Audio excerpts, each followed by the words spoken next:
כאן הצצפת, הערוץ הדיגיטלי של המכללה האקדמית צפת. אחד עם אחד מארח עופר עציון.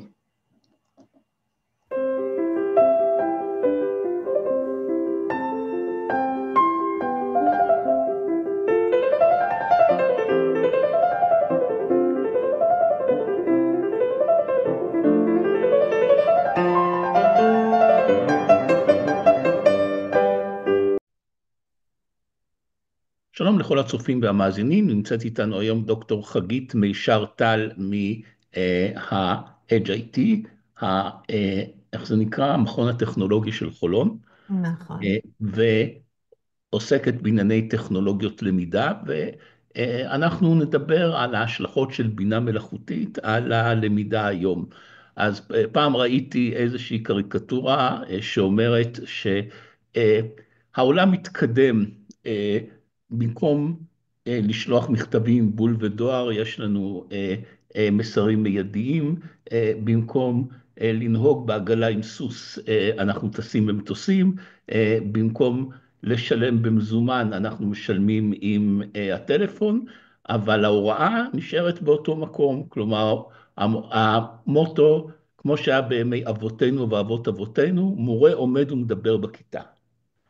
עכשיו, קודם כל, זה לא היה בימי אבותינו ואבות אבותינו, זה דווקא נחשב לתחום, לאופן למידה שמאפיין דווקא את החברה התעשייתית. זה עוד איזשהו ביטוי לחברה התעשייתית שבה אנחנו מלמדים בצורה כזאת. אנחנו יודעים שההוראה בשנים עברו, בימי קדם, הייתה יותר ברמה של חניכה אישית, של אב שמעביר לבנו את כן, הידע, דברים מהסוג הזה, ולאו דווקא מורה עומד בכיתה ומקריא. אומרים כן, שדווקא, אבל כבר סוקרטס עמד בפני אוסף תלמידים, כן, אבל דווקא שם הוא עשה דיאלוגים, כן, והדיאלוגים ככה היו מאוד משמעותיים, הוא לא הטיף את משנתו בצורה ככה, כן, שבה יש באמת את המורה, והתלמידים פסיביים, מקשיבים לו. דווקא יש כאלה שאומרים שהתקופה הזו של הדיגיטלית מחזירה אותנו בעצם ללמידה של ימי קדם. אוקיי. שהלמידה הזו של מורה שמטיף את דבריו לכיתה היא אפיזודה בהיסטוריה, והיא תחלוף ואנחנו חוזרים באיזשהו מובן, בצורה קצת אחרת, דווקא לשיטות קדומות יותר. טוב, אז בתקופת הקורונה כולנו היינו חייבים שלא מרצון להמיר את העמידה בכיתה בישיבה לפני מסך, בפני ריבועים ואתגר של סטודנטים שכן רוצים ולא רוצים לפתוח מצלמות. אה, ו...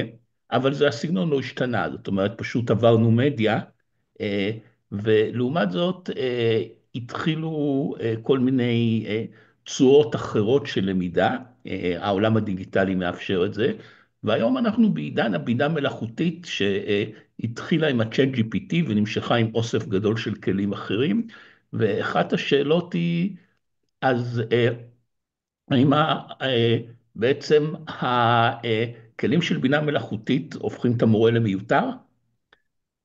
אז זהו, בעיקרון כל פעם, וגם כמו שאתה הצגת בהתחלה, יש לנו מין תחושה כזאת שמה שהיה הוא כבר לא יהיה, והטכנולוגיה החדשה בעצם באה להחליף את המצב הקיים, ותמיד יש את הפחד הזה שמא המורה לא יהיה רלוונטי יותר, אבל שוב, מניסיון רב שנים בתחום הזה, אנחנו יודעים שזה לא כך. אנחנו כן יודעים היום להגיד, וזה נכון לא רק לגבי מורים, אלא לגבי הרבה מקצועות, שמי שיהיה מיותר, המורה שיהיה אולי מיותר, זה המורה שלא ישלוט בכלים של הבינה המלאכותית, כך גם בכל יתר המקצועות. אם אתה חושב על עריכת דין, ואם אתה חושב על ראיית חשבון, או כל כן, מקצוע אחר, שבו אתה לא תדע לעשות שימוש יעיל בכלים החדשים הללו, יש סיכוי שאתה תיצור איזשהו פער, ולכן אתה אולי תהיה פחות נחוץ או פחות תחרותי. אבל אני מניחה, ויש לי בסיס חזק לומר את זה, שההוראה כהוראה, אומנם היא משנה פנים, עולם התפקידים של המורה משתנים, אבל בסופו של דבר המורה נחוץ מאוד.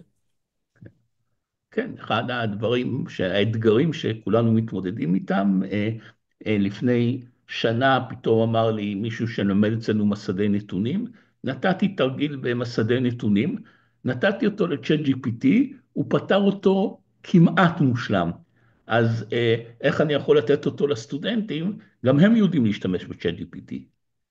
אתה צודק, אחד האתגרים הגדולים שמכניס ChatGPT ודומיו לתחום החינוך קשור בעניין של הערכה. ואיך אני יכול לדעת, בעצם אפשר להגיד שהכל אפשר להעביר כבר לצ'אט GPT. אנחנו נבנה את התרגילים שלנו על ידי צ'אט GPT, הסטודנטים יפתרו אותם על ידי צ'אט GPT, צ'אט GPT ייתן את הערכה, ושני הצדדים בעצם הופכים להיות מיותרים בתוך התהליך הזה. אבל האתגר שלנו כמורים זה ליצור תהליכי למידה כאלה שלא מאפשרים את המעגל הזה, ושיודעים להשתמש בכלים האלה בצורה שבאמת תשרת את הלמידה ולא תעקוף את הלמידה. אחת הסכנות הגדולות של השימוש בכלים האלה זה שבעצם דרכה אנחנו יכולים לעקוף את הלמידה מרוב הרצון הזה להיות יעילים, לחסוך זמן, להיות מכוונים לתוצרים ולא לתהליכי למידה. אנחנו מאבדים בסופו של דבר את המטרה המרכזית, שזה ללמוד. והיום באמת ישנה שאלה מאוד מאוד מהותית לגבי מהם הכלים האלה של הבינה המלאכותית. האם זה כלי למידה, האם זה mind tools כמו שהכרנו כלי למידה אחרים שעוזרים לנו לחשיבה ותומכים לנו בחשיבה, או שזה כלים עוקפי למידה. האם בעצם הם רק משפרים לנו את הביצועים, הם מאפשרים לנו לכתוב עבודות טובות, לענות בעצם לאיזשהן דרישות של המורה או של המרצה, אבל לא להשקיע בהם את המאמץ הקוגניטיבי הנדרש. זו סכנה מאוד מאוד גדולה, אם ככה אנחנו הולכים להשתמש בזה. כן, אז אם ככה, אז זה אומר שבעצם הלמידה על ידי זה שאנחנו מעבירים חומר, ואז נותנים לסטודנטים מטלות שיתרגלו את החומר, היא כבר לא הדבר האפקטיבי, אלא צריך לעשות משהו אחר, נכון? לגמרי, לגמרי. אם אנחנו נישאר במתכונת של לתת למשל מטלות כתיבה, שצ'אט GPT יכול לעשות לנו את זה הרבה יותר טוב, אז אנחנו פספסנו את העניין. כי הרי הכתיבה כשלעצמה, במקור, הרצון שלנו לתת משימה מהסוג הזה הייתה כדי לעורר את החשיבה. אבל אם היא לא מעוררת את החשיבה, ובסופו של דבר המטרה הופכת לתת למורה את התשובה הנכונה, אז פה אנחנו מפספסים בגדול. אין ספק שאחד האתגרים הגדולים, ואל תשאל אותי אם יש לי פתרון לעניין, כי אני אומרת, בעניין הזה אנחנו רק בתחילת הדרך, וכרגע אנחנו בהחלט לא יכולים לתת פתרונות, אלא יותר לשאול שאלות ותמרורי אזהרה. כן, זה אחד האתגרים הגדולים. כן. אה, לעומת זאת, האם כשאנחנו מדברים על כלי בינה מלאכותית, הם יכולים לסייע בלתת לנו כישורים נוספים שלא היינו יכולים לקבל אותם בלמידה רגילה. אמ, קודם כל, יש מיומנויות ספציפיות שאנחנו נדרשים להן, ושאפשר לחדד אותן דווקא בתחום של בינה מלאכותית, ואני מתכוונת לכל התחום של שאלת שאלות ומתן הנחיות. זה לא שלא יכולנו לעשות את זה לפני כן, אבל הסביבה הזאת מזמנת אותנו לשכלל את כל מה שקשור לשאלת שאלות ומתן הנחיות. כי אם אנחנו לא ניתן לבינה המלאכותית את ההנחיה הנכונה, היא תיתן לנו את התשובה שלא ציפינו לה ושלא רצינו, ואולי גם תשובה לא נכונה. אבל הבעיה היא לא בה, אלא הבעיה באופן שבו שאלנו את השאלה. ולכן אנחנו צריכים להיות הרבה הרבה יותר מרוכזים בשכלול היכולות שלנו לתת הנחיות נכונות וטובות. אני חושבת שלמי שלמשל לומד הוראה, זה מיומנות מאוד מאוד חשובה. כי גם הרבה פעמים אנחנו נותנים הוראה לתלמידים שלנו, גם לא באמצעות בינה מלאכותית, נותנים איזושהי משימה עם הוראות. לנו זה מאוד מאוד ברור מה אנחנו רוצים בסופו של דבר לקבל, ואז אנחנו מקבלים את התוצאות, חשכו עינינו, זה בכלל לא מה שהתכוונו. עכשיו, ממה זה נובע? זה נובע מזה שהתלמידים, סטודנטים, לא הבינו, או שזה נובע מזה שלא ידענו לתת את ההנחיה הנכונה?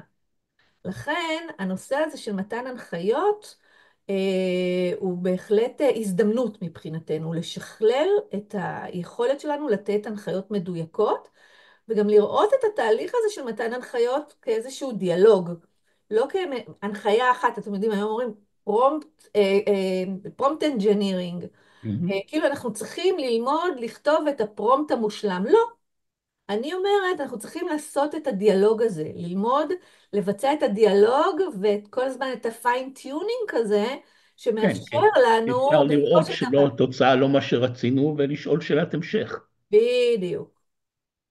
כן. כן, זה מה שאני אגב, מה שעשיתי, רציתי, אני מלמד קורס באלגוריתמים, רציתי לתת דוגמאות לעוד כמה אלגוריתמים בנוסף למה שהיה לי, ביקשתי מה-chat GPT, תן לי דוגמאות, אני משתמש באלגוריתמים האלה והאלה, תן לי דוגמאות נוספות, אז הוא נתן לי אלגוריתמים דומים, אמרתי לא, אני רוצה אלגוריתמים אחרים, לא דומים, ואז הוא נתן לי אלגוריתמים אחרים, הוא אגב נתן גם את האלגוריתם עצמו עם טעויות קלות. מהמם. אוקיי. כן, אנחנו צריכים, עוד עניין מרכזי זה לפתח חשיבה ביקורתית. כן, כל הזמן לבדוק. להסתכל על הבינה המלאכותית לא כמקור הידע, אלא כאיזשהו עוזר קטן שיש לנו, שמנסה לייעל לנו את העבודה ולעשות עבורנו מה שנקרא את העבודה השחורה, של חיפוש החומרים והכל, אבל בסופו של דבר מי שמקבל את ההחלטה ואת האחריות על התוצר שהוא מגיש כזה שנתמך בבינה מלאכותית, זה הלומד עצמו. וזה גם דבר שאנחנו צריכים לפתח, את האחריות האישית. האחריות האישית כאן שלנו היא מאוד מאוד מאוד משמעותית, יותר מאשר בכל סביבה אחרת שאני זוכרת. לכן גם יש איזשהו פרדוקס, שמי שיכול להפיק את הכי הרבה תועלת מכלי הבינה המלאכותית, זה דווקא אנשים שהם מומחים בתחום. כי היכולת שלהם לוודא, להעריך, לבקר את התוצאות שנותנת הבינה המלאכותית, הרבה יותר גבוהה, היכולת הזאת גבוהה. לעומת זאת, תלמידים בשלבים ראשוניים שאין להם ידע מוקדם, שהם לא מכירים את התחום, שאין להם את הרקע המתאים, עשויים ליפול פה לטעויות ולא לא לזהות אותן. וזה שוב, בעיה של הסביבה הזאת.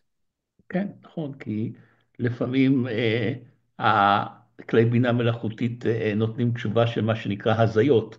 בהחלט. אה, למשל, בראשית היה לי אה, סיפור, אני יחד עם עוד מישהו כתבתי ספר בתחום מסוים, ושאלתי איזה ספר אתה ממליץ בתחום הזה, הוא נתן לי את הספר שלי עם שמות של מחברים אחרים. אז אמרתי לו, רגע, את הספר הזה כתבו אלה ואלה? הוא אמר, נכון. ואז אחרי כמה זמן בסשן אחר, אני שואל אותו שוב אותה שאלה, הוא נותן לי מחברים עוד יותר אחרים. ואמרתי לו, אבל דיברנו אתמול, ואמרתי לך את שמות המחברים. אז הוא אומר, מצטער, אין לי את היכולת להעביר מידע מסשן לסשן. כן. אז לכן מאוד מאוד חשוב, שוב, אם אנחנו מדברים על למידה בסביבה הזאת, להכיר טוב טוב איך זה עובד ולהבין את החולשות ולהבין כן. שזה פיצ'ר, זה לא איזשהו באג. זה חלק מהעניין בסביבה הזאת, זה שלפעמים, במקרים מסוימים, אנחנו נקבל תשובות שהן הזויות, שהוא ממציא בעצמו, כי ככה הוא עובד, וזה עשוי אפילו להיות יותר חמור, ככל שיותר פייק ניוז ייכנס לעניין והוא יבסס את הידע שלו עליו. ולכן העניין הזה של הביקורת והבקרה על התכנים היא מאוד מאוד מאוד חשובה, והיא אחריות של המשתמש. אין איזה מישהו אחר שם שעשה עבורנו את העבודה, אלא זה צריכה להיות האחריות שלנו. האם יש הבדל בשימוש בבינה מלאכותית בין הוראה בהשכלה הגבוהה לסטודנטים לבין הוראה לילדים, בתי ספר יסודיים, תיכוניים. אמ, שוב, היות ואני חושבת שכדי לעשות שימוש שהוא שימוש אחראי ונבון בבינה, נדרש איזשהו ידע מוקדם. אני מאמינה אנשים באוניברסיטה יכולים להפיק יותר תועלת מהכלים האלה מאשר ילדים. זה מאוד מאוד מורכב להעביר לילדים את המורכבות שבכלים האלה ולתת להם כלים להתגבר על כל הקשיים והמגבלות שיש לכלים האלה. לכן אני חושבת שזה פחות מתאים לילדים צעירים, למרות שאני יודעת שבמערכת החינוך הגישה היא שונה וחושבים שזה משהו שצריך לתת לילדים מלכתחילה, אבל בסדר, אני חושבת אחרת. כן. הכלים של בינה מלאכותית גם פותחים יותר פתח להוראה אינדיבידואלית, אה, נכון? כן, האמת היא שאם אתה תשאל את ChatGPT מה היתרונות של למידה באמצעות כלים כאלה, אז דבר ראשון יעלה העניין של ההתאמה האישית. כן. אבל התאמה אישית זה אה, סוג של יתרון שיש בטכנולוגיות למידה דיגיטליות כבר מהמחשב הראשון. אחד מהדברים הראשונים שחשבו עליהם כשהתחילו לבנות סביבות למידה, היה סביבות למידה מותאמות אישית. כאלה שהן בנויות על תרגול ועל משוב, ושאם פתרת לא נכון תקבל עוד שאלה ועוד שאלה, ואם פתרת נכון תוכל להתקדם יותר מהר. והרעיון הזה של התאמה אישית מלווה אותנו כבר לפחות 30 שנה. ונכון שהסביבות האלה של הבינה המלאכותית מאפשרות קפיצה נוספת בהתאמה האישית, אבל, וכאן חשוב להדגיש את האבל, המחיר שלהם הוא מאוד מאוד גבוה בפגיעה בפרטיות. כדי שאפשר יהיה באמצעות בינה מלאכותית באמת להתאים את זה יותר לאינדיבידואל, אז צריך לאסוף עליו הרבה מידע. וזה מידע שלא תמיד אנחנו רוצים לחשוף, ואנחנו לא רוצים לתת או שישתמשו בו. למשל, כל הסורקי פנים האלה מהמם. שמספרים על כל מיני מערכות מהסוג הזה, שיכולים כבר לדעת אם אתה במצב רוח טוב או לא במצב רוח טוב, ואיך זה משפיע לך על הלמידה, ובהתאם זה לתת לך איזה שהם חיזוקים. אבל אני לא בטוחה שאנחנו רוצים שבאיזשהו מקום מישהו יאגור את המידע הזה עלינו, והוא מידע חיוני כדי לספק את האקסטרה התאמה אישית. אז דווקא ההתאמה האישית, אני לא רואה אותה כיתרון המרכזי של הסביבות האלה. אבל שוב, גם בעניין הזה אני חושבת שלא כולם יסכימו אותי, ובסדר. אני מדבר לאו דווקא על התאמה אישית, אלא על למידה אישית בניגוד ללמידה בכיתה או למידה קבוצתית. למשל, אני עוד לא עשיתי, אני הולך לעשות את הניסוי הזה, בניתי לסטודנטים בוט עם POE, והרעיון הוא שיהיה חומר מסוים שהם ילמדו באמצעות הבוט, כל אחד לחוד, ויצטרכו לייצר איזושהי דוגמה תוך שימוש בבוט הזה ולראות שהם הבינו. כן, אז למידה אישית תמיד הייתה אחד מהמודלים של הלמידה שהתפתחו בתחום של טכנולוגיות למידה. אנחנו יודעים שאנשים שבאמת יש להם מוטיבציה אישית ויכולות של למידה עצמית, שזה לא כל האוכלוסייה של הלומדים, באמת יכולים להפיק הרבה תועלת מלמידה מהסוג הזה. והשבוע אפילו סיפרתי את זה היום, כי ככה זה היה עניין שמאוד הפתיע אותי. הלכתי לספר שלי, והוא סיפר לי בהתלהבות במשך שעה איך שהוא פתח לעצמו חשבון של ChatGPT, ואיזה יחסים הוא פיתח עם הבינה, וכל דבר הוא שואל אותו, ובעניין בכל מיני עניינים של השקעות בכספים וכל מיני דברים כאלה, והוא הרגיש באמת מועצם מאוד ביכולת הלמידה האישית שלו. אז שוב, כן, אפשר לעשות עם זה כל מיני דברים. צריך כמובן להיזהר, לא להיסחף גם להתמכרות, שזה ככה, הייתה לי מין הרגשה שהוא מגיע לגבול הזה עוד מעט. אבל צריך שוב לזכור תמיד שלא כל הלומדים שלנו הם בעלי יכולת ללמידה עצמית, ולכן הם פונים למסגרות הפורמליות, שייתנו להם את המסגרת, שייתנו להם את ההכוונה, ושיאפשרו להם ללמוד, והטאץ' של המרצה והמשוב שלו לא יוכל להחליף אותו שום בוט לטעמי. Mhm. אם אנחנו מדברים היום על מאמרים, למשל עבודות סמינריוניות, דברים כאלה, אז אחד הדברים הוא שהיום אפשר לבקש מכלי בינה מלאכותית, תכתוב לי עבודה בנושא מסוים. אה, ואחת השאלות זה איך מתמודדים עם זה, זאת אומרת, קודם כל, איך אפשר לזהות שזה נכתב על ידי כלי בינה מלאכותית ולא על ידי אדם, ואיך אפשר להתמודד עם זה, האם צריך שיהיו כללי אתיקה בנושא הזה? אז קודם כל, פנית ושאלת את האדם הנכון, כי אני מלמדת כבר כ10 שנים סמינריונים, אולי אפילו יותר. ובהחלט אני יכולה לראות מתי, בשנתיים האחרונות, איזשהו שינוי באופי של כתיבת הסמינריונים, ובמיוחד בהקשר של סקירת הספרות, ואיפה הסקירה נכתבה באמת על ידי התלמיד עצמו, הסטודנט, ואיפה על ידי הבינה. אז לבינה המלאכותית יש איזה שהן תבניות שאפשר ללמוד מהן, למען האמת, הרבה, על איך לכתוב טיעון, איך להתחיל, איך לפרק אותו לחלקים, איך לסיים, איך לכתוב את הסיכום. אבל בסופו של דבר זה הופך להיות תבנית קבועה שמאוד מאוד קל לאתר אותה, ואם אתה לא עושה בה איזשהו שינוי, מעורבות שלך, מכניס את הקול של הקורא, של הלומד, לתוך הכתיבה, אז מאוד מאוד קל לאתר.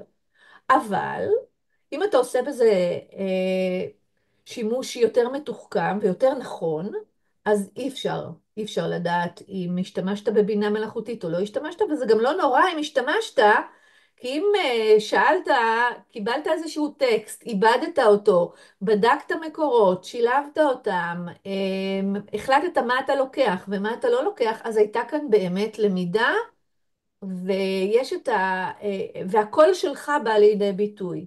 אבל מה שאני רוצה לומר בעניין של עבודות סמינריוניות, שהסטודנטים יכולים להיעזר, ואפילו כדאי שהם יעזרו, בבינה מלאכותית, לא רק בשלב כתיבת סקירת הספרות, שזה כאילו האובייס שכולן פוחדים ממנו, אלא בכל השלבים, מתכנון המחקר, שאלות המחקר, ועד עיבוד הנתונים, עיבוד המידע, הוא עושה, ושוב, תמיד לשאול, לברר, לקחת את מה שהוא נותן, לבחור מה לוקחים מתוך זה, לא לקחת את הכל כמו שהוא, ואז אתה עושה עם זה עבודה נהדרת. אני, הסמסטר הזה, ביקשתי מהסטודנטים שלי, יש לי כ-80 סטודנטים שעושים עבודות סמינריוניות, זה כמות מאוד מאוד גדולה של סטודנטים, שבתום כל אחד מהצעדים שאנחנו עושים בדרך לעבודה הסמינריונית, כי אנחנו עובדים על שלבים, קודם הם צריכים לבחור נושא, אחר כך להגדיר מהי שאלת המחקר, לעשות סקירת ספרות וכן הלאה. אז ביקשתי מהם שהם ישתפו בינינו, בין הסטודנטים, ויתעדו בכתב בפורום את האופן שבו הם השתמשו בבינה המלאכותית, כדי שנלמד כולנו מה עבד ומה לא עבד, מה אפשר לעשות עם זה ומה אי אפשר לעשות עם זה, ואיך כדאי לעשות את זה טוב. אני חושבת שזאת דרך נכונה ללמוד יחד עם הסטודנטים מה אפשר לעשות. לא לדחות את העניין הזה, לא להפחיד אותם סתם, כי אז הם יעשו את זה בכל מקרה, אלא ללמוד איך לעשות את זה נכון מתוך ההתנסות. כן, אם הזכרת נושא של מחקר, אז בואי נכליל את זה כבר, ולמשל, מאמרים שנשלחים לכתבי עת, האם יש איזשהו כבר מחקר על הנושא, על שימוש בבינה מלאכותית, האם יש בכלל כללי אתיקה, ומה מותר ומה אסור? אז האמת היא שכן. אפילו אני עשיתי מחקר בנושא הזה לא מזמן, הוא עדיין בשלבים של פרסום. אבל העברתי שאלון בקרב מרצים פה בארץ, ושאלתי אותם באיזה כלי בינה הם משתמשים, לאיזה צרכים, באיזה שלבים של מחקר כאלה ואחרים, ומה הם תופסים כראוי ומה הם תופסים כלא ראוי. ועלו מתוך זה מסקנות מאוד מאוד מעניינות. קודם כל אני יכולה לומר שבישראל, לפחות לפי הדיווח האישי, המרצים עדיין מאוד מאוד חששנים, ולא משתמשים בכלי הבינה המלאכותית באופן מסיבי, זה באופן כללי. ומבחינת מה הם רואים כראוי ולא ראוי, אז אפשר לחלק את זה לשני חלקים. הם רואים כראוי כל מה שקשור לתמיכה הטכנית, אוקיי? לתרגם, לעשות עריכה לשונית, אפילו לחפש מידע, שפה אני לא הייתי בטוחה שישר אפשר לרוץ לכלים האלה ולזנוח את הכלים שאנחנו מכירים, אבל כל הדברים שהם יותר טכניים, זה נתפס על ידי המרצים כפעילות שהיא במסגרת הראויה, המותרת, שאין איתה שום בעיה אתית. מתי באה הבעיה, או איזה פעילויות נחשבות ללא אתיות? פעילויות שבהן בעצם בינה מלאכותית מחליפה את המקוריות ואת היצירתיות שלנו, שהיא המקור של הרעיונות ולא אנחנו המקור של הרעיונות. כאן באה לידי ביטוי הבעיה, והמקומות האלה נחשבים ללא אתיים על ידי המרצים עצמם.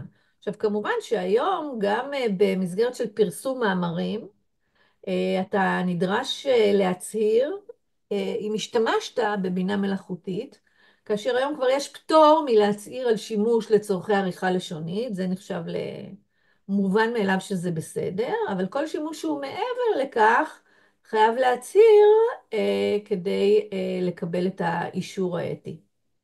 כן, גם עולה השאלה של הנושא של ה-intellectual property, אחד הדברים, הטענות הן שהרי הכלים של בינה מלאכותית לומדים מתוך גוף מסוים של ידע, ולכן יכול להיות שאם אני מקבל רעיון מבינה מלאכותית, בעצם השתמשתי בידע שהיא שאבה שיש לו בעלים.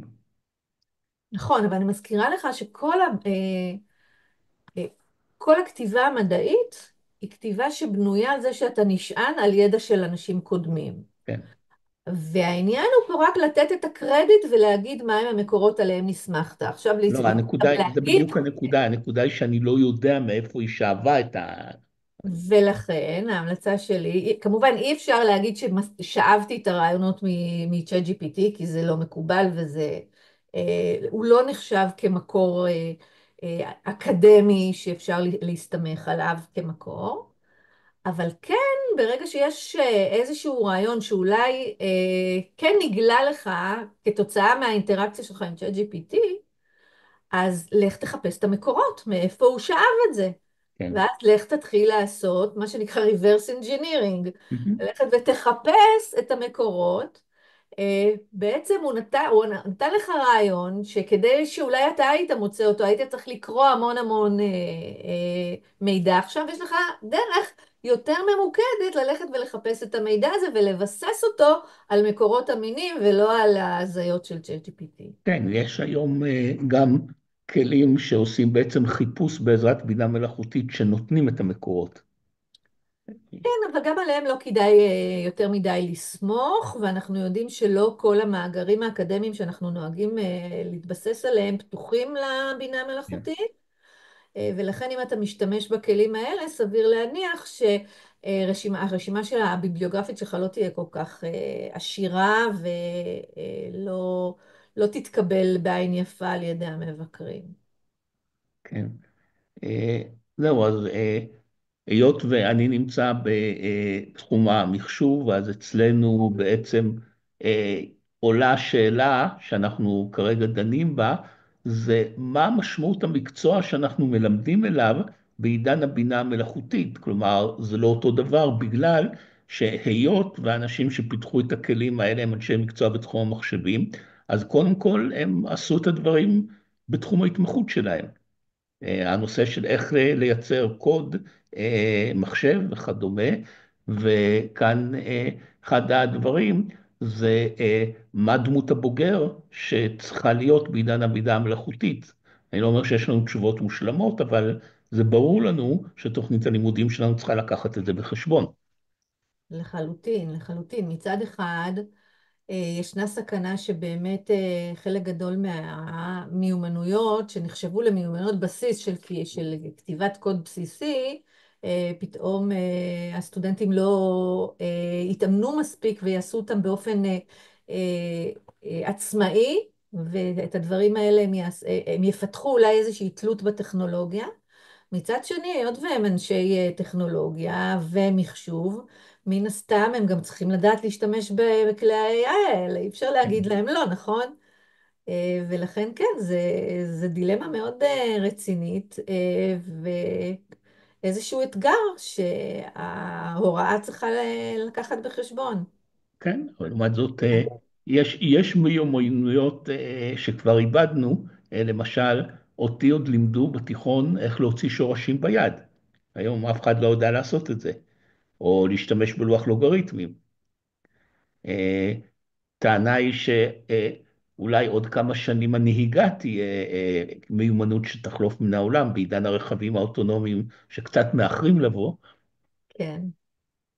כן, כן, גם בהתפתחויות האלה יש המון המון סוגיות אתיות שקשורות לעניין הזה, וכנראה שזה לא הולך להיות כל כך מהר.